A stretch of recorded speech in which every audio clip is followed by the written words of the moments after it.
This is something completely different. It's a short story called The Power of Advertising. Advertising is a strange thing. The idea is to capture your attention in some way, right? To get you to buy something or to do something. I'd never thought myself susceptible to this. I'd become blind to these things, don't really see adverts on TV anymore, and I'd ignored targeted ones online, preferring to go straight to the thing I wanted or needed. But one day, on the tube home from work, one of those adverts above the seat caught my eye. It wasn't for anything special. In fact, my mind is hazy now as to what the actual product was. Rather, it was the man featured on the poster. There was something about him as he stared straight at me. Something in his eyes, something in his smile. It's overly photoshopped, a bit Aphex Twin-ish. We stared at each other until I alighted at Kentish Town, and his image stayed with me all the way home. I didn't think anything of it the next day. I just had a normal day at work, came home. The train was crowded, so I kept my head down. And if the advert was there on the train again, I'd never have noticed. I got home and had a shower, walked to the living room, put on the TV as I started making supper. My ears pricked up at the sound of some rather eerie yet captivating music. Where's that coming from? Oh yeah, the TV.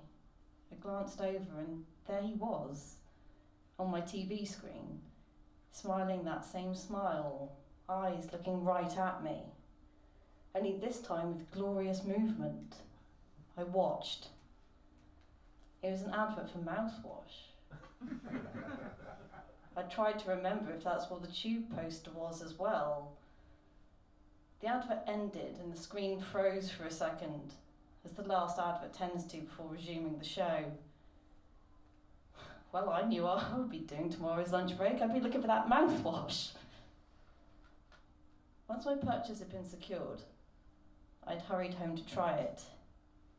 I rinsed, spat, and grinned at my reflection whilst giving myself a thumbs up, trying to mimic Advert Man. I know what you're thinking. I'd been led on by a catchy tune and the coincidence of seeing the same man twice on different adverts through different medium. Twice indeed would have been a coincidence, but it wasn't just twice. Over the next few days, I saw him everywhere. I found myself buying nearly everything I saw him on. He was there at the bus stop the other day, rolling around on those changing posters. He was sat on a black leather chair, comfortable, whilst we all waited on a hard red bench. He was an advert for a furniture store. I wasn't about to hurry out and buy a black leather chair, I didn't need one. But I knew I'd see him again, just not when or where. It became like a weird Where's Wally situation. Where would I spot him today? On a tube poster, in the paper, in a magazine, in a shop window. I'd seen him in all these places before. I found myself quite looking forward to it. It was a rush. I loved the slight sordid creepiness. I chased that partial fear, partial enjoyment of the jump scare of when he'd turn up unexpectedly. At the weekend, I watched as much TV and YouTube as I could, deliberately seeking him out. I saw him nearly every advert break. He was selling all sorts. There was food, furniture, insurance, perfume, cars. An array of jingles swirled in my head. This was really weird. I started asking people about it. This stuff is great, I said to a colleague one day about a new sauce I'd picked up at the supermarket. You seen the advert for it? He looked over. No, can't say that I have. The guy on it is amazing. He seems to be in everything these days. Wonder how much he's making from all this. I was met with a blank stare. No idea, came the nonchalant, uninterested reply. It wasn't the only one. I found myself humming as I sat back down at my desk, a hypnotic jingle from one of his many adverts. A few more weeks passed. Advert Man had started to feel like a friend. someone I can rely on. I was out in Dalston with my friend Mary and I spied her on a massive poster on a wall. That familiar face with an expression that said, "Come over. Come and find out about this event in 3 days." So I stepped out to obey him. "Hey, watch out," she said, pulling my arm back. "What are you doing?" "I want to check out that poster." She glanced over at the array on the wall and shrugged. "You can go to anything you want, just don't get yourself killed." There's no mention of the man. A few days later, I went out for a drink with my friend Trevor. We got our drinks and sat down at a corner table in a semi-busy pub. I went to put my pint on the coaster. It was a bit damp, so I selected another. I couldn't quite believe my eyes.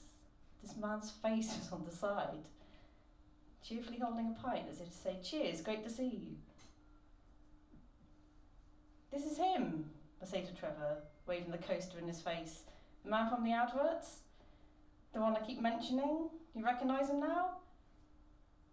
Trevor stared at me with mild alarm. "What?" he said. "The man from the adverts. Here." I pointed to the coaster again. That's the London Pride logo?" I looked. Bloody wasn't. That man was looking back at me. "No, you're mistaken. It's him." Trevor looked at me. "Connor, are you okay? You've been going on about this for weeks now. That's just a London Pride coaster, I'm telling you."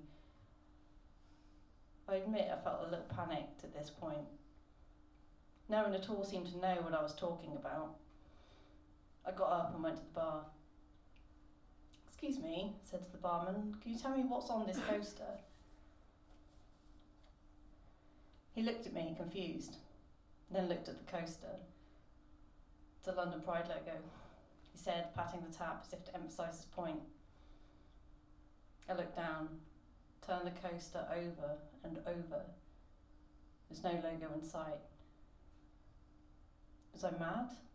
I thought for a second. There hadn't been anyone since I started seeing this guy everywhere that knew of him. And indeed, I didn't think this was strange because people didn't pay attention that much to adverts. They were too busy on their phones or otherwise distracted. But this was something else. Other people were actually not seeing him, whereas I was, all the time. And there he was now, staring up at me from this coaster. I looked over at Trevor. He was sitting silently, sipping his ale, probably thinking I was insane. I walked over to him. "I think I need to head home," I said. He looked up. "I think that's best. Get some rest, yeah?" I nodded, and without him seeing, slipped the coaster in my jacket pocket. I got home. Dare I put the TV on?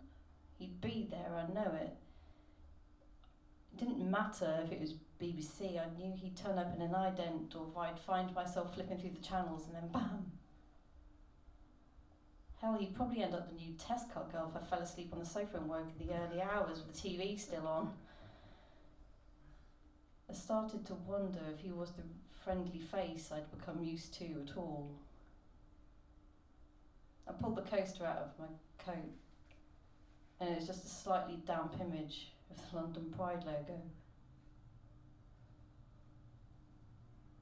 I was tired. He'd started to creep into my dreams, and if I couldn't sleep, I'd usually put the TV on, but I couldn't bring myself to do so anymore. I tried the radio, and a familiar tune played through the airwaves. A sultry man's voice spoke to me. So that's what he sounded like. It was a simple enough advert, standard for a garage nearby. He wasn't addressing me directly, but it felt like it. I wanted him to. I had to go out the next day. I felt bleary-eyed and nervous. I started my slow walk to the shops. I approached the curb, and there he was, on the other side of the road, the man himself. Couldn't believe my eyes. It was him, in person. He looked just as captivating, suave, charming, the man I wish I was. A man who could sell you everything with just a glance. I had to speak to him. Without thinking, I made a dash for it, and then everything went black. It was in the paper and everything, by accident. My mum found out though when 2 police officers came to her door. Knock, knock, knock. Mrs. Rowe? I'm sorry to have to tell you, but your son Connor's been in an accident. He was hit earlier by a bus and he died at the scene. And everyone saw him that time. The photo in the Evening Standard of a few people gathered around my covered body, the bus that hit me and the poster on the side of it, that cheerful face, smiling out at everyone, advising them to go and make their funeral plans.